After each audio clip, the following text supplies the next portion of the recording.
Hello everyone, welcome back to the armchair sociologist. आज हम start कर रहे हैं एक बहुत ही important topic, combining methods and triangulation. जैसा कि आप यहाँ देख सकते हैं कि it is a core concept in sociological methodology.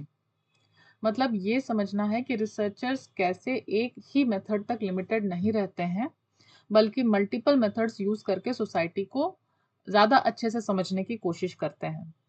तो ट्रेडिशनली क्या होता है कि सिर्फ रिसर्चर्स या तो क्वांटिटेटिव मेथड्स यूज करते थे या फिर सिर्फ क्वालिटेटिव मेथड्स यूज करते थे।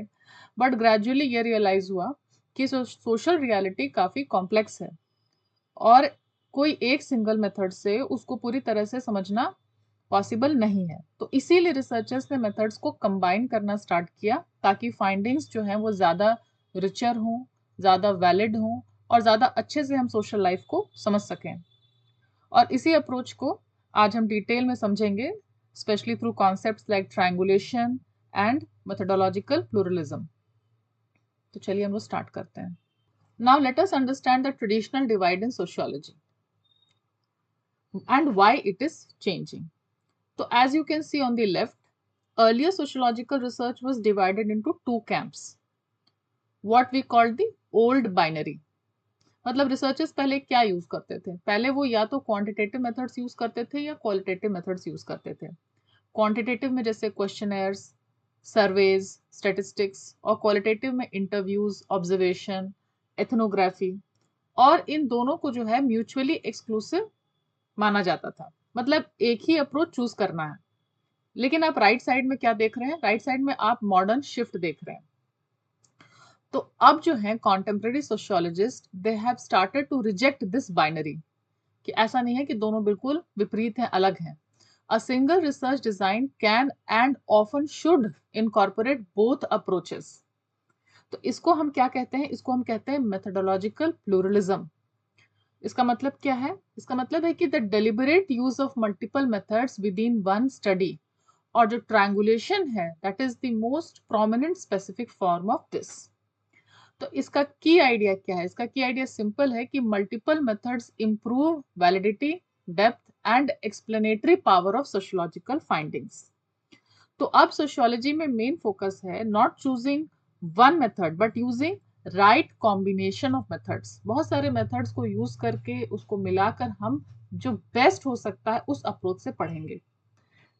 तो अब जब हमने ये समझ लिया है कि सोशियोलॉजी में मेथड्स को कंबाइन करना क्यों ज़रूरी है, क्यों हम जो है ओल्ड बाइनरी से शिफ्ट कर गए and now we are combining methods, तो लेकिन अब ये सवाल आता है कि ये कॉम्बिनेशन को एक्चुअली कैसे समझा जाता है। तो इसके लिए हैमर्सली फ्रेमवर्क ने हमें रैशनल दिया to guide why we are using this multi method research design in sociology. तो उसका पहला कारण उन्होंने दिया है ट्रायंगुलेशन। ट्रायंगुलेशन में क्या है कि यहाँ पे रिसर्चर्स अलग अलग मेथड से यूज करके फाइंडिंग्स को क्रॉस चेक करते हैं, और when results from independent methods converge, our confidence in the method improves in the reliability and validity significantly increases. दूसरा है फैसिलिटेशन। फैसिलिटेशन में क्या होता है कि एक मेथड जो है वो दूसरे मेथड को सपोर्ट करता है। जैसे कि पहले इंटरव्यूज के जरिए हमने अंडरस्टैंडिंग डेवलप की और फिर उसके बेसिस पे फिर हमने क्वेश्चनर डिजाइन किया। तो यहाँ पे one method actively assist the design और एग्जीक्यूशन ऑफ अनदर। और तीसरा है कॉम्प्लीमेंटैरिटी। कॉम्प्लीमेंटैरिटी में क्या होता है? यहाँ पे डिफरेंट मेथड्स जो हैं सेम फिनोमेनन के डिफरेंट एस्पेक्ट्स को पढ़ने के लिए यूज किए जाते हैं। मतलब एक मेथड मान लीजिए स्ट्रक्चर बता रहा है तो दूसरा जो है उसका मीनिंग समझा रहा है। तो इस तरह से एक मेथड दूसरे मेथड को कॉम्प्लीमेंट कर रहा है। We are using different methods to study different aspects of the same phenomenon. तो हैमर्सली ये क्लियरली दिखाते हैं कि मेथड्स के कॉम्बिनेशन एक प्लान्ड और लॉजिकल अप्रोच है, बल्कि रैंडम नहीं है। अब हम लोग क्या करेंगे कि एक एक करके तीनों को थोड़ा सा डिटेल में समझेंगे। तो अब हम ट्रायंगुलेशन को थोड़ा सा डिटेल में देखेंगे कि ट्रायंगुलेशन का सबसे बेसिक आइडिया क्या है कि by this method we are cross checking for confidence. इसका मतलब ये है कि रिसर्चर एक क्वेश्चन को दो या उससे ज्यादा मेथड से क्रॉस चेक करते हैं, उसको स्टडी करते हैं और क्रॉस चेक करते हैं, और अगर अलग अलग मेथड से सिमिलर रिजल्ट्स मिलते हैं तो रिसर्चर को अपने फाइंडिंग्स पर ज्यादा कॉन्फिडेंस होता है। अब एक एग्जांपल से देखिए कि A researcher studying youth drinking habits. So पहले the researcher uses questionnaires.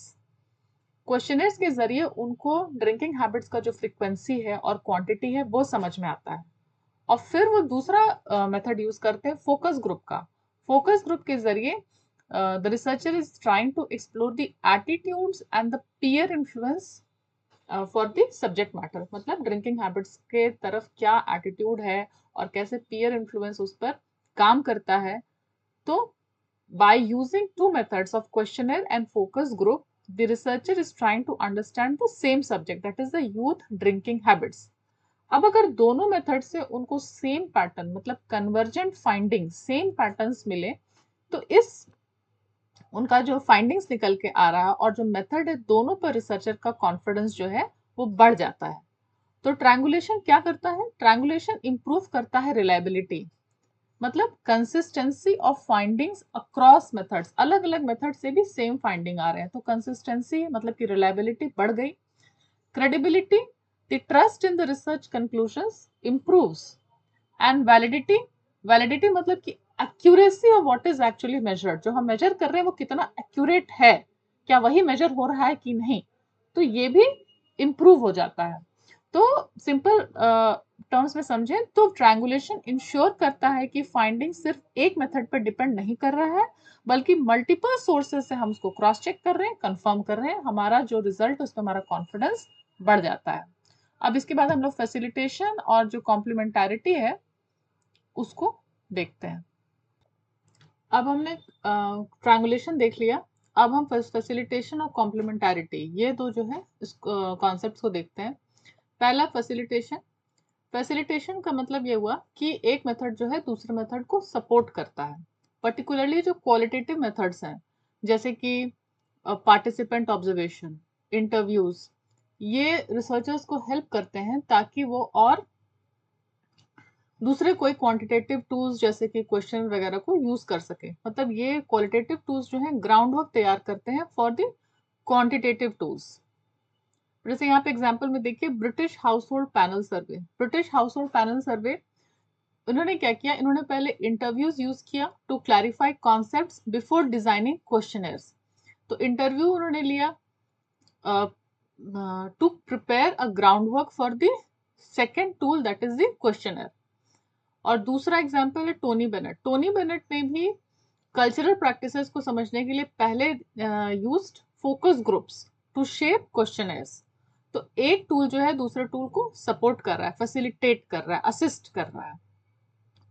फिर आता है हमारा कॉम्प्लीमेंटारिटी। कॉम्प्लीमेंटारिटी मतलब यहाँ पर ये आइडिया है कि डिफरेंट मेथड सेम फिनोमेनन के डिफरेंट डायमेंशंस को स्टडी करते हैं।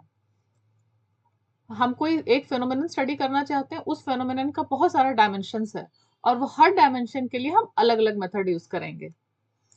तो सारा डायमेंशन मिलके, सारा मेथड्स मिलके हमको एक ओवरऑल पिक्चर देता है। जैसे कि मान लीजिए क्वेश्चनर है, तो क्वेश्चनर से हम स्टैटिस्टिकल पैटर्न और डिस्ट्रीब्यूशन समझ रहे हैं, और इंटरव्यू के जरिए हम क्या समझ रहे हैं, उसके पीछे का मीनिंग, मोटिवेशन, इंटरप्रिटेशन, मतलब वो बिहेवियर क्यों किया जा रहा है।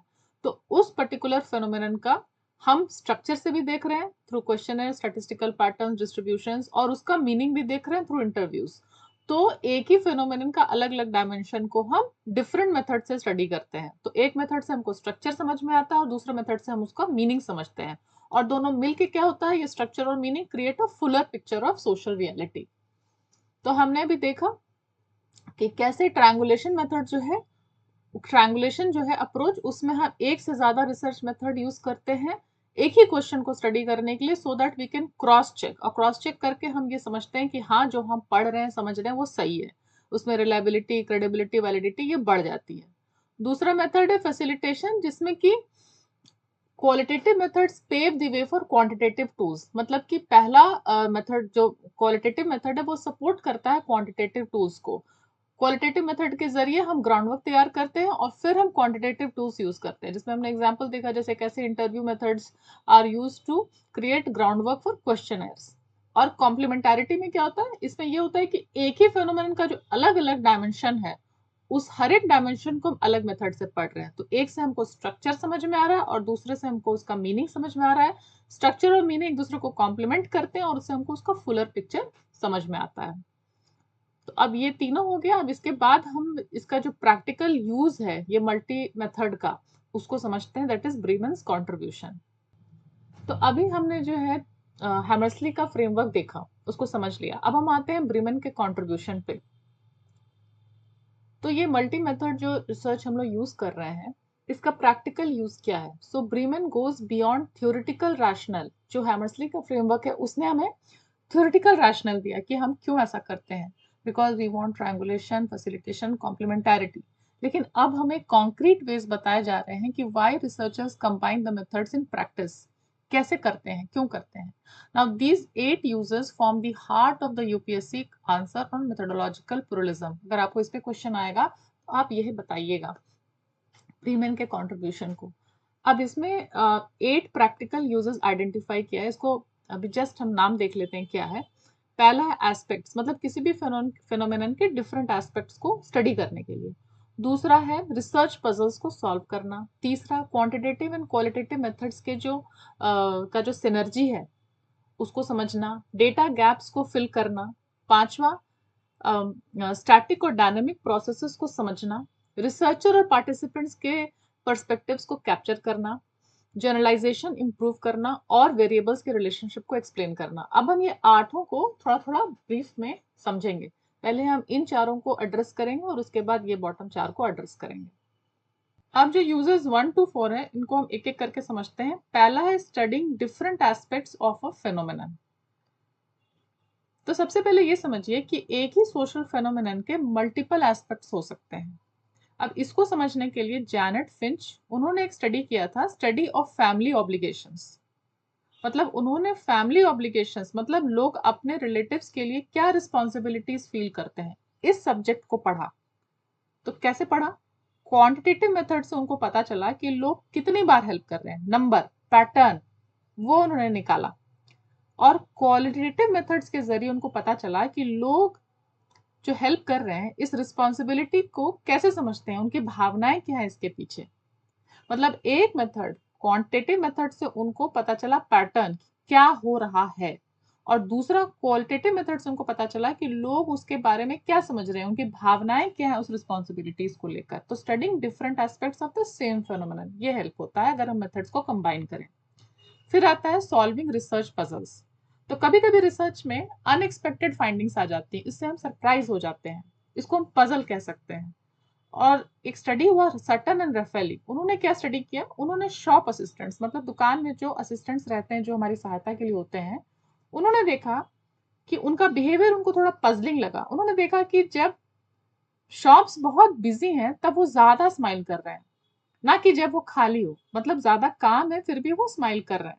तो ऐसा क्यों हो रहा है, इसको समझने के लिए उन्होंने डिफरेंट मेथड्स यूज किए, ऑब्जर्वेशंस, इंटरव्यूज। इसके जरिए उनको समझ में आया कि जब एम्प्लॉयज बहुत ज्यादा बिजी हैं तो उनका इमोशनल एनर्जी इतना डिप्लीट हो चुका होता है कि वो अपना जो स्टेट में रह रहे होते हैं, मतलब स्माइल कर रहे हैं, तो उसी में कंटिन्यूड रह जाते हैं। उनको इतना समय नहीं रहता है कि वो अपने भावनाओं को समझ सकें और फेशियल मैनेजमेंट कर सकें। मतलब अपने इमोशन को कंट्रोल करने का उनको वक्त नहीं मिलता है, तो इसीलिए वो स्माइल किए जाते हैं, जबकि ये सरप्राइजिंग है। फिर आता है क्वांटिटेटिव फैसिलिटिंग क्वालिटेटिव। तो ये हमने पहले भी देखा था कि कैसे एक मेथड दूसरे मेथड को असिस्ट करता है, सपोर्ट करता है। तो क्वांटिटेटिव मेथड, पहले क्वांटिटेटिव मेथड यूज हो रहा है, फिर क्वालिटेटिव मेथड यूज हो रहा है। मतलब कि एक मेथड जो है दूसरे मेथड को के लिए ग्राउंडवर्क क्रिएट कर रहा है। जैसे कि क्वेश्चनर से ये आइडेंटिफाई करते हैं कि कौन इंपॉर्टेंट रिस्पॉन्डेंट्स हैं। हमको कोई स्टडी करना है, उसके लिए हमको इंपॉर्टेंट रिस्पॉन्डेंट्स चाहिए। तो क्वेश्चनर के जरिए हम उन रिलेवेंट लोगों को पहले ढूंढ निकालते हैं, आइडेंटिफाई कर लेते हैं, और उसके बाद फिर उन लोगों में हम इंटरव्यूज या दूसरे मेथड्स यूज करके इन डेप्थ समझते हैं। तो इससे क्या होता है, हमारा सैंपल सिलेक्शन इंप्रूव होता है, हमारा टाइम बचता है, और ओवरऑल हमारे स्टडी को बहुत डेप्थ भी मिलता है। फिर आता है फिलिंग डेटा गैप्स। उसमें ये विलियम फुटवाइट वाला स्टडी है, ये आपने पहले भी देखा होगा पहले वाले लेक्चर्स में, study of street corner gang. तो यहाँ पे हम डेटा गैप्स को फिल करते हैं। इसका क्या मतलब हुआ? इसका मतलब ये हुआ कि विलियम फुट वाइट ने एक स्ट्रीट कॉर्नर गैंग का स्टडी किया और ऑब्जर्वेशन के जरिए उन्होंने देखा कि गैंग के मेंबर्स डेली क्या करते हैं, डेली डायनामिक्स क्या है, और इंटरव्यूज के जरिए उन्होंने समझा कि जो उनको डेली ऑब्जर्वेशन के जरिए जो डेटा नहीं मिल पा रहा था, मतलब जो पर्सनल डिटेल्स थे, जो इनविजिबल थे, हिडन थे, उन चीजों को, उनका बैकग्राउंड क्या है, उनके रिलेशनशिप्स क्या है, उन चीजों को इंटरव्यू के जरिए उन्होंने इन डेप्थ लेकर उसको फिल कर दिया। तो एक मेथड से विजिबल चीजें मिली उनको, तो वो उन्होंने कलेक्ट कर लिया, और दूसरे मेथड से उन्हें हिडन चीजें मिली, उससे उन्होंने डेटा गैप्स को फिल कर लिया। तो ये 1 से लेके पहला 1 to 4 तक का हमने समझ लिया यहाँ पर। अब इसके बाद नेक्स्ट जो 4 है वो हम देखेंगे। अब हम जो यूजर्स नंबर 5 to 8 है, नेक्स्ट 4, उसको देखते हैं। तो पहला क्या है? Static versus processual features. तो ये क्या है? सबसे पहले ये समझिए कि सोसाइटी में दो चीजें होती हैं। कुछ चीजें स्टेबल होती हैं जैसे कि स्टैटिक, और कुछ चीजें जो है कंटिन्यूअसली चेंज हो रही हैं यानी कि प्रोसेस। तो यहाँ पे एग्जांपल दिया गया है स्टीफन बॉल इन्होंने बीच साइड कॉम्प्रिहेंसिव स्कूल का स्टडी किया, और उन्होंने क्या समझा? क्वेश्चनेयर्स के जरिए उन्होंने देखा कि कौन किसका फ्रेंड है, मतलब स्टेबल पैटर्न, जो स्टैटिक पार्ट है, जो फ्रेंडशिप नेटवर्क्स का पार्ट है, स्टैटिक पार्ट। पहले उन्होंने ये देखा कौन किसका फ्रेंड है, और दूसरा ऑब्जर्वेशन से उन्होंने देखा कि क्लास में बच्चे एक्चुअली इंटरेक्ट कैसे करते हैं, मतलब कि प्रोसेस क्या है, मतलब social dynamics, classroom interaction, the process part. तो स्टैटिक पार्ट और प्रोसेस पार्ट। स्टैटिक जो नेटवर्क, फ्रेंडशिप नेटवर्क वाला हिस्सा था, और दूसरा प्रोसेस पार्ट मतलब क्लासरूम के अंदर वो कैसे इंटरेक्ट कर रहे हैं। और ये दोनों को मिलाने से क्या हो जाता है? एक मेथड बता रहा है स्ट्रक्चर क्या है, जो स्टैटिक पार्ट है, और दूसरा बता रहा है कि रियल लाइफ में क्या हो रहा है। तो जब दोनों डायमेंशंस को हम मिला देते हैं तो हमें कंप्लीट एनालिसिस समझ में आती है, स्टैटिक वर्सेस प्रोसेसुअल फीचर्स। अब 6th point, researcher and participant perspective. तो यहाँ बात है कि हम लोग को दो पर्सपेक्टिव समझना है। पहला रिसर्चर का पर्सपेक्टिव जो कि ऑब्जेक्टिव रहता है मोस्टली, और पार्टिसिपेंट का व्यू मतलब उनका क्या फीलिंग है उस चीज के बारे में, वो क्या फील करते हैं, क्या उनका मीनिंग वो बनाते हैं उससे। इसमें एग्जाम्पल है मिल्कमैन का। Milkman is the person, researcher. उन्होंने यूएस के एक कार फैक्ट्री के वर्कर्स का स्टडी किया। उससे क्या उनको समझ में आया? उन्होंने पहले क्या टूल्स यूज किए? Interviews, semi structured interviews and focus groups. इससे उनको पता चला कि वर्कर्स क्या फील कर रहे हैं, उनका क्या टेंशन है, क्या इनसिक्योरिटी है। ये सब्जेक्टिव एक्सपीरियंस को पहले उन्होंने समझा। फिर क्वेश्चनेयर्स के जरिए उनको पता चला कि कितने लोग जो हैं जॉब को लूज कर रहे हैं। तो ये क्या है? स्टैटिस्टिक पार्ट है, मतलब डेटा है। तो एक मेथड बता रहा है कि वर्कर्स क्या फील कर रहे हैं, और दूसरा बता रहा है कि एक्चुअल जॉब लॉस कितना है। तो अगेन इन दोनों को मिलाने से हमें दोनों लोगों के पर्सपेक्टिव समझ में आते हैं। रिसर्चर का क्या पर्सपेक्टिव है, पार्टिसिपेंट का क्या पर्सपेक्टिव है, फॉर द सेम टॉपिक। अब 7th पॉइंट है इंप्रूविंग जनरलाइजेशन। ये बहुत सिंपल है, सबसे इजी यही है, क्योंकि क्वालिटेटिव रिसर्च हमें डिटेल देता है, क्वालिटेटिव के जरिए हमें डिटेल मिलता है, बहुत रिच डेटा मिलता है, लेकिन सैंपल साइज छोटा रहता है। एंड क्वांटिटेटिव रिसर्च में सैंपल साइज बहुत बड़ा है और जनरलाइजेशन पॉसिबल है। अब जब दोनों को हम कंबाइन कर देंगे तो क्या होगा? हमको डेप्थ भी मिल जाएगा और हमको ब्रेड्थ भी मिल जाएगा। हम जनरलाइज भी इजिली कर पाएंगे, और मेरा जो जो चीज हम स्टडी कर रहे हैं उसमें डेप्थ भी रहेगा। फिर 8th पॉइंट जो लास्ट है, एक्सप्लेनिंग रिलेशनशिप्स बिटवीन वेरिएबल्स। ये बहुत इंपॉर्टेंट है, क्योंकि आखिरकार हम इतना स्टडी कर क्यों रहे हैं, उसके बीच का रिलेशनशिप ही समझने के लिए। तो क्वांटिटेटिव रिसर्च जो है हमको बताता है कि क्या हो रहा है, व्हाट, क्या हो रहा है, और क्वालिटेटिव हमको बताता है कि क्यों हो रहा है, व्हाई, उसका मीनिंग। अब इसमें एग्जांपल देखिए, गिल, बॉन्ड एंड योडल। उन्होंने एजुकेशन एंड एथनिसिटी इस वाले टॉपिक पे स्टडी किया था। तो उन्होंने स्टैटिस्टिक्स मतलब डेटा से पता चला कि कुछ स्टूडेंट्स जो हैं कंसिस्टेंटली लो परफॉर्म कर रहे हैं, उनका परफॉर्मेंस अच्छा नहीं हो रहा है। और इंटरव्यूज और ऑब्जर्वेशन से उनको पता चला कि क्यों हो रहा है, वाई, क्यों अंडर परफॉर्म हो रहे हैं। टीचर्स उनसे कम एक्सपेक्टेशंस रखते थे, उनको कम अटेंशन मिलता था, उसके पीछे का कारण उन्होंने समझा। तो पहले स्टैटिस्टिक्स मतलब नंबर ने उन्हें बताया कि प्रॉब्लम है, कहीं पे दिक्कत आ रही है, और क्वालिटेटिव के जरिए उनको उसका रीजन समझ में आया। तो इन चारों से मतलब ये जो भी हमने जस्ट चारों देखे, इससे ये क्लियर होता है कि मेथड्स का कॉम्बिनेशन सिर्फ डेटा इंक्रीज नहीं कर रहा, बट ये हमको उसके पीछे का अंडरस्टैंडिंग, मीनिंग, ये सब भी कंप्लीट पिक्चर बता रहा है। तो ये 8 रीजंस हैं जिसकी वजह से हम लोग जो है 8 प्रैक्टिकल यूजेस जिसकी वजह से हमें मल्टी मेथड ये कॉम्बिनेशन करना चाहिए। तो हमने ये देख लिया। अब हम ब्रीमन के कंक्लूजन के बाद उसका स्ट्रेंथ लिमिट ये देख लेते हैं। अब हमने जो ब्रीमन के कंट्रीब्यूशन का 8 यूजेस देखा, अब इसका हम एक क्विक रिकैप देख लेते हैं, क्या स्ट्रेंथ है, क्या वीकनेसेस है, और उन्होंने कुछ वार्निंग भी दिया है। तो ब्रीमन कहते हैं कि क्वांटिटेटिव और क्वालिटेटिव दोनों मेथड्स इंपॉर्टेंट है, लेकिन दोनों का अपना अपना स्ट्रेंथ और लिमिटेशंस है। पहला क्वांटिटेटिव मेथड, तो इनका स्ट्रेंथ क्या है? इनका स्ट्रेंथ है कि it is able to identify broad patterns across populations, और लार्ज सैंपल्स ये यूज करते हैं, तो हमें एक जनरलाइजेबिलिटी मिलती है, इट इनेबल्स जनरलाइजेशन। लेकिन लिमिटेशन भी है, it may produce a static surface level picture, मतलब हमको इन डेप्थ अंडरस्टैंडिंग नहीं मिलेगी, लिमिटेड है वो वहां पर। दूसरी तरफ आता है क्वालिटेटिव मेथड्स। क्वालिटेटिव मेथड का स्ट्रेंथ है deeper contextually rich understanding, it focuses on the social processes and lived experience. Again limitations क्या है? स्मॉल सैंपल है, तो फिर जनरलाइजेबिलिटी यहाँ पे हिट होती है, हार्म होती है। और एट द सेम टाइम बहुत टाइम इंटेंसिव है, क्योंकि रिसर्चर को वहां पे रह के अपना बहुत समय देना पड़ता है, and that can also cause researcher bias. इसके साथ में ही ब्रेमन एक कॉशन भी देते हैं कि सिर्फ मल्टीपल मेथड्स हम यूज कर लें तो that does not automatically produce better research. ऐसा नहीं है कि हमने सारा मिक्स मेथड यूज कर लिया तो ये बेस्ट हो जाएगा। मतलब each method retains its own limitations even when we use it in pluralist design. मतलब अगर हम मेथोडोलॉजिकल प्लूरलिज्म भी यूज कर रहे हैं और बहुत सारे मेथड्स को कंबाइन भी कर रहे हैं, तो हर मेथड का अपना लिमिटेशन जरूर रहेगा। तो इसीलिए इसका मतलब ये नहीं है कि हम ये सोचें कि ये हमने सब तरह से इसको कवर कर लिया। हमको अभी भी केयरफुल रहना है, रिफ्लेक्टिव रहना है, और हम कैसे यूज कर रहे हैं उसके प्रति हमें सचेत रहना है।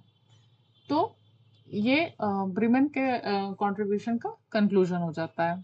अब यहाँ इस पेज पर एक रिवीजन समरी है जो आज हमने पूरा देखा है। पहले हमने ये देखा, एक थ्योरेटिकल फ्रेमवर्क देखा हैमर्सली का, कि आखिरकार हम ये जो मिक्स मेथड है कि कर क्यों रहे हैं। तो उसमें हमने देखा ट्रायंगुलेशन, फैसिलिटेशन एंड कॉम्प्लीमेंटारिटी। एक एक करके हमने उसको डिटेल में समझा कि ट्रायंगुलेशन में कैसे हम क्रॉस चेक कर पाते हैं फाइंडिंग्स को, फैसिलिटेशन में कैसे एक मेथड दूसरे मेथड को असिस्ट करता है, सपोर्ट करता है, और कॉम्प्लीमेंटारिटी में हम एक ही फेनोमेनन के अलग अलग एस्पेक्ट को डिफरेंट मेथड से स्टडी करते हैं, ताकि हम एक मेथड के जरिए दूसरे मेथड को कॉम्प्लीमेंट कर सकें, उसको लेयर कर सकें, हमें ज़्यादा इंसाइट्स मिल सकें। तो ये था हमारा थ्योरेटिकल फ्रेमवर्क। और ब्रीमन ने फिर थ्योरेटिकल फ्रेमवर्क के आगे जाके हमें प्रैक्टिकल यूजेस बताए कि कैसे हम फिनोमेनन के डिफरेंट एस्पेक्ट्स को पढ़ सकते हैं, बहुत सारे रिसर्च पजल्स को सॉल्व कर सकते हैं, क्वांटिटेटिव और क्वालिटेटिव मेथड कैसे एक दूसरे को फैसिलिटेट कर रहे हैं, डेटा के गैप्स को फिल कर सकते हैं, किसी भी एक सोसाइटी स्टडी के, कोई भी सोसाइटी का कोई भी एस्पेक्ट फिनोमेनन को स्टडी करने के दौरान कैसे उसमें स्टैटिक एस्पेक्ट भी होता है और कैसे चेंजिंग एस्पेक्ट्स भी होता है, दोनों को हम कैसे स्टडी कर सकते हैं, हम रिसर्चर और पार्टिसिपेंट दोनों के पर्सपेक्टिव को कैसे कैप्चर कर सकते हैं, कैसे दोनों टाइप के मेथड्स क्वालिटेटिव और क्वांटिटेटिव यूज करके हम जनरलाइजेबिलिटी को और इम्प्रूव कर सकते हैं, एंड फाइनली मोस्ट इंपॉर्टेंट, आखिरकार हम इतना रिसर्च और स्टडी कर क्यों रहे हैं, to explain relationship between variables. लेकिन यहाँ पर ब्रिमन ने हमें कॉशन भी कर दिया था लास्ट में कि मेथोडोलॉजिकल प्लूरलिज्म एक डेलिबरेट यूज है of multiple research methods within a single sociological study to improve validity, depth and explanatory power. लेकिन साथ में ब्रिमन ने ये भी बताया कि ये कोई ऑटोमेटिकली गारंटी नहीं करता कि रिसर्च बेटर हो। हर रिसर्च मेथड का जो अपना लिमिटेशन है वो भी यहाँ पे चलता ही रहेगा, इसलिए we have to be still cautious and reflective in our use of methods. तो इसके साथ पूरा का पूरा जो हमारा वीडियो लेक्चर था आज का, उसका ये यहाँ पे समरी हो जाता है, and that finishes our today's lecture. So with this we conclude today's lecture, and in next lecture we will study the topic of sociology and science. And अगर आपको ये lecture अच्छा लगा हो, आपको इससे समझने में हेल्प मिली हो, तो please share with your fellow sociology aspirants. And thank you for your time और मिलते हैं नेक्स्ट लेक्चर में।